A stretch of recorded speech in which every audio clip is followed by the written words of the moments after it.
Welcome back to the Advanced Excel class. This is Trisha Jagtiani and today I am here with the most popular function in Excel and that is the VLookup function. Along with the VLookup function, we are also going to learn the HLookup function and see the difference between the two functions and where they can be used. The VLookup, which is a vertical lookup, is used to retrieve data from the table organized vertically, while HLookup is used to retrieve data from the table organized horizontally. And that is the only difference between the two functions. We will now start with the VLookup function and let's see how and when it is used.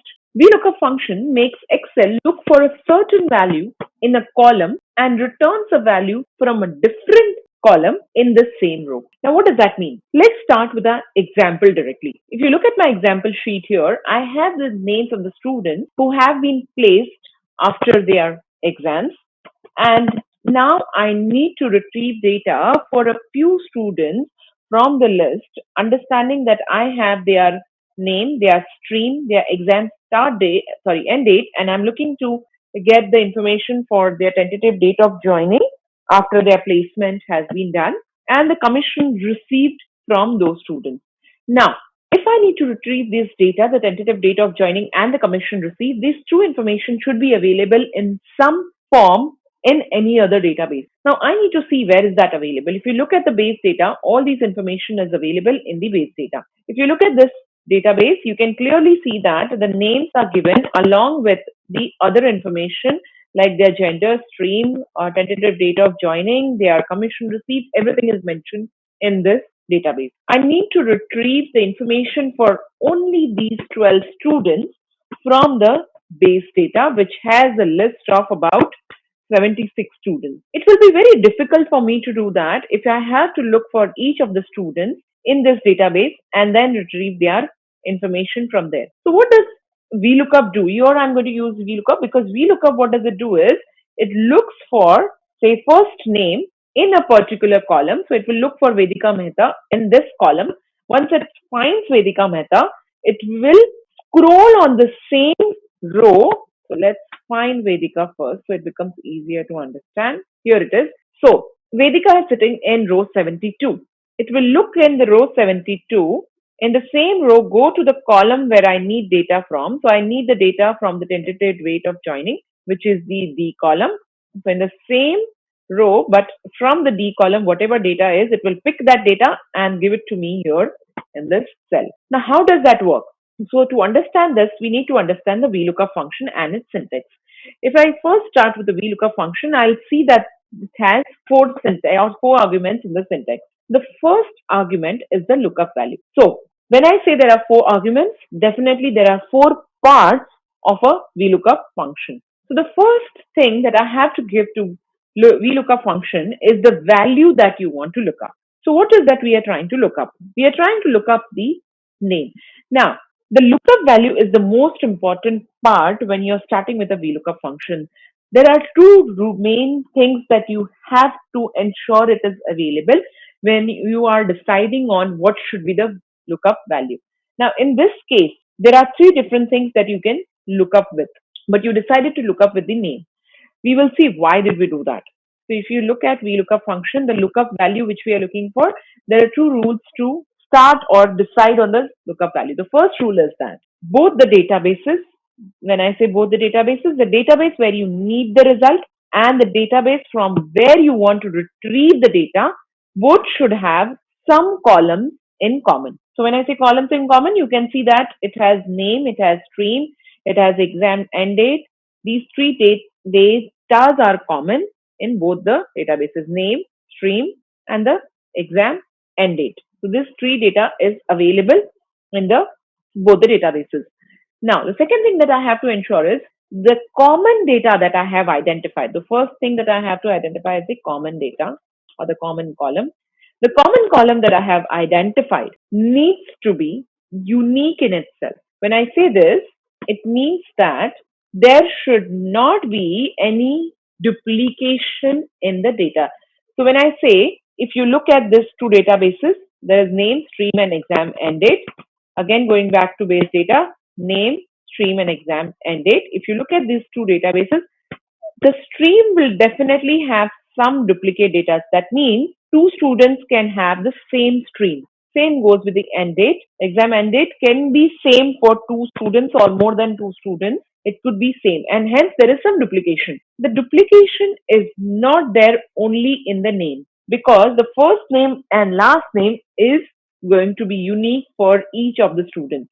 So that's the reason we have decided that name is going to be my lookup value. If there was anything duplicate in this, Excel will not be able to identify the result for that. So I have to look for the unique data in the common column. So my unique data is going to be name. So I start with the lookup value as the name. So when I'm starting with the lookup value, I'm going to give the lookup value as the name, the first name, because I'm looking for the result for the first person as of now. After giving the lookup value, the second thing that I have to give to Excel is the range in which you want to find the value and the return value. So where is it that I'm looking to find the value? I'm going to look for it in the base data. So I put a comma, go to the base data, I select the whole table like this. In order to select the whole table, I can use my shortcut key, going to the first cell in the database, Control Shift and right to take me to the end of the data, Control Shift and down to take me to the bottom of the data. This is how I have selected the database. Once I have selected the database, you need not go back to your VLookup sheet. You can stay in the same sheet and click on the formula bar. If you try to go back to the VLookup sheet again, it will definitely give you an error. So please stay in the same sheet where you have decided or you have selected your table array. Once you have done that, now you can click on your formula bar and then put a comma next to it. After that, now you have to tell Excel where do you want to pick up the data from, or where do you want your result from. That's the third part. The number of columns within your defined range that contains the return value. So when I say number of columns, I have to start from the column where I have started my lookup value. My lookup value is in the name column, which is my first column. I have to go up to tentative date of joining, because that is where I want to find the result from. So my first column is going to be A or name. Second column is going to be gender. Third column is going to be stream, and tentative date of joining will be the fourth column. So I'll put these four as my column index number.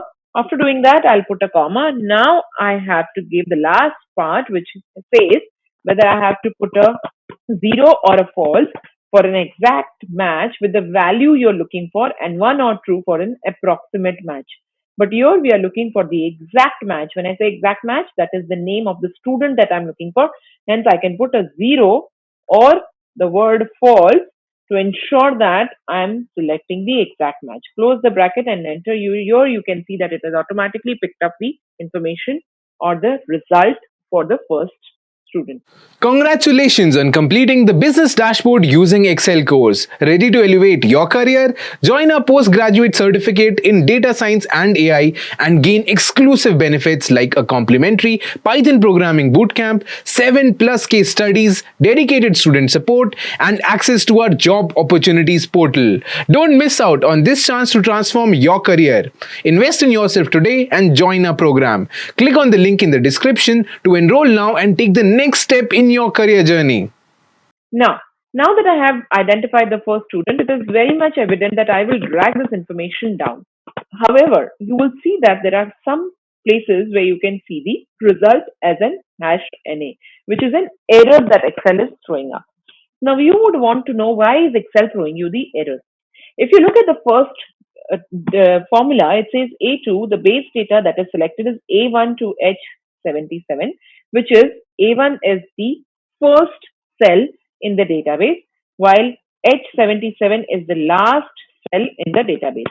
Going back to my VLookup, if you go down, it automatically changes your table array from A1 to A2, which is in the base data. It starts from the second cell or the second row in the database, going up to the, not the last row, but 78, which is the one cell below the last row, which is this one. So as you even go down further, you will see that it is going even more further down. It starts from A3. Even further you go down, it starts from A4, A5, A6, and here it starts from A7. Now, when you're saying that look for Abhishek Y from A7, I go back to my base data, I'm looking from A7. That means it is going to start from here. Abhishek is sitting in A4. It is going to look from A7 till the end. That means it is missing out on the place where Abhishek is sitting. Why is this happening? This is happening because of the cell referencing, relative referencing, which we have already seen. Please go back to the cell referencing tutorial, which will explain exactly why is this happening, where it is when it goes down due to relative referencing, your cells are changing. So what here I need to do is I will need to freeze the whole table, which is the base data that I have here. In order to do that, I can use the F4 key by selecting the whole table array. So I selected the whole table array in the first cell, and then I pressed F4, which is the function 4 key on the keyboard. And once I press enter, you will see that there is a dollar sign added on both the cells. Now, if I drag it down, you will see there is no NA error that is showing up now that it has picked up the right information. Similarly, you can do the same thing for the commission received, same information, but here you will have to use a separate number, which is the column index number. So here again, I'm going to use the name as my lookup value, comma, the base data is going to be the full table. Once I have done that, after that, I go back to my formula bar. In the formula bar, I put a comma. Now, the column index number is definitely going to be different because I start from the name. I have to go up to commission received. Now, name is 1, gender is 2, stream is 3, tentative date of joining is 4, exam start date is 5, end date is 6, JC update is 7, and commission received is 8. So I put 8 as a column index number, comma, false or 0. Why do I say 0? Because in Excel, false is considered as 0, or if you put 0, Excel understands that as false. If you put it as 1, Excel understands it as a true. That's the Excel language. After putting 0, you can close the bracket, enter. Again, coming back, like mentioned earlier, you will have to freeze your database. So I'm going to select the whole database, press an F4 key. Once I have done that, you will see that it has automatically picked up as your freeze. Now you drag it down. Why do we freeze it also? How do we freeze it also? You can go back to the cell referencing and you will see how what this is called as the absolute referencing, where the whole data or all the cells are freezed in the database. This is how you perform a VLookup function to identify the data from one column and returning the data from another column in the same row. Moving to the next function on the list, which is the HLookup function. Similar to the VLookup function, exactly works the same like that. However, like I mentioned earlier, the only difference is that HLookup function is used to retrieve data from the table organized horizontally. So when I say table organized horizontally, that means that when I have a database, which is from where I want to retrieve the data is organized horizontally, then I'll be using the HLookup function. Like for example, in this one, where I have to fetch the student's marks in B8 in such a way that when the student name changes in A8, corresponding marks would be reflected in B8 and C8. So I want to identify. So as soon as I change it from Steve to, let's say, Tim, it should automatically reflect here. I cannot copy it. So what I have to do is I can use the HLookup function. Why? Because if you look at my database, the database is set up in such a way, if I look for a name in both the databases, let's first look at the common data and then I'll explain you why to use the HLookup. The common data in both the cells is the student name. In both the databases, there's student name available. So that's the only thing that is available, and that has to be unique because there is no other data that we have. So I'm going to pick up this as my lookup value. If I try to do a VLookup, what does VLookup do? It looks in the column like this. But if you look at this one, I cannot look in the column. I have to look in the row like this. So in order to look in the row, because my name is on the top, I have to go down to get the result for the next. When I have to go from the top to the bottom, that time I will be using the HLookup function. If you look at the HLookup, my lookup value is going to be Tim, comma, the table array again is going to be the whole database, which is the database in our case is the table which is on the top. And then I freeze it. Once I freeze it, I go back to the formula. I can freeze it earlier also. I can freeze it later after after entering the full formula, coming back and I can freeze it, or I can freeze it while I am doing the formula. Once I have done this, I have freezed it. Now I can go back and the row index number, why do I say earlier, if you would have noticed in the VLookup function, there was column index number because I was giving column 1, column 2, column 3, column 4. I have to go up to the column where I need to retrieve the data from. In this case, in the HLookup, it looks for the data in the row and gives or returns the data from the different row but in the same column. For example, if I'm looking for Tim, Tim is sitting in the H column. So in the same column, it is going to retrieve the data and give me the result from the fourth row, which is where the English is sitting. So now why do I say fourth row? Because I have to tell Excel, give me from the fourth row. My first row is student name, second row is marks in science, third row is marks in maths, and the fourth row is marks in English. So I put 4, 0 or the false as mentioned earlier in the VLookup, close the bracket, enter. Here you get the result for English. If I change the name of the student from Tim to Steve, it will see that it has automatically picked up the marks in English for Steve. Similarly, I'm going to do the same thing for the science, where I'll use the HLookup function. My lookup value is going to be the name, which is given in the cell A9, comma. After that, I'll select the whole table like we selected earlier. I press an F4 to freeze the whole data or the whole table. The row index number this time is going to be for science. The first one is student name, second row is the science. So I'm going to put 2 as my row index number and last one is 0 or the false. Close the bracket. Here I can get the marks for Steve. Change it and just try if it is giving you the right result. Yes, it is giving me for Jack. English marks, if you look at Jack, the English marks is 89 and the science marks is 78. This is how you can perform the HLookup, or where you can perform the HLookup. This is how when you have a data which is horizontally. Hope you found this video useful. Keep watching for more such tutorials. Thank you.